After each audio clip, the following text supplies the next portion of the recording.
So you've tried this problem, and hopefully you recognize that you're looking for the equation of a line tangent. So I always start with something that's the equation of a line. Y minus y1 equals the slope m times x minus x1 is where I always start. And they've given me an x value.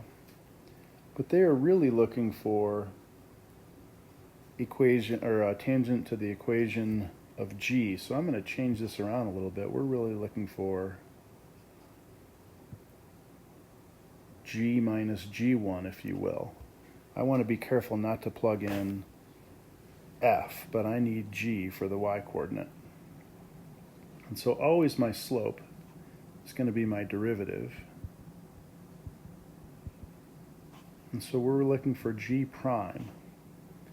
And we want that at the value of 2. So as I see how g was defined as a product of x times f of x.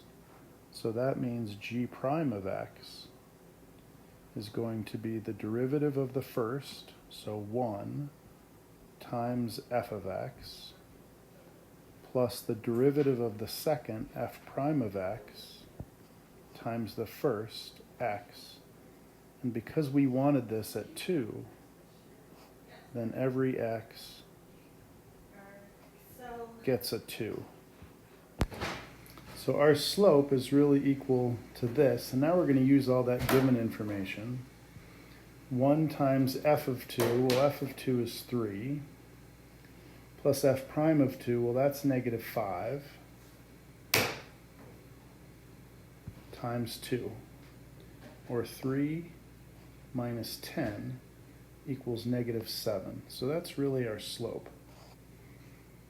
So now I have g minus g1 I haven't found yet equals negative 7 times x minus 2. So be careful. G of 2 is not f of 2. To find g of 2, we need the original equation, g of x equals x times f of x, where x is 2 and 2 and 2, or 2 times f of 2 was 3, or 6.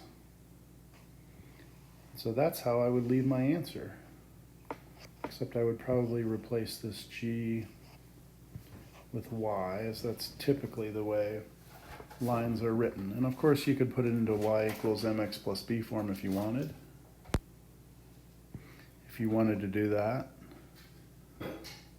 that would show up there. But because your AP test will be all constructed response this year, I wouldn't even think about simplifying what we originally had.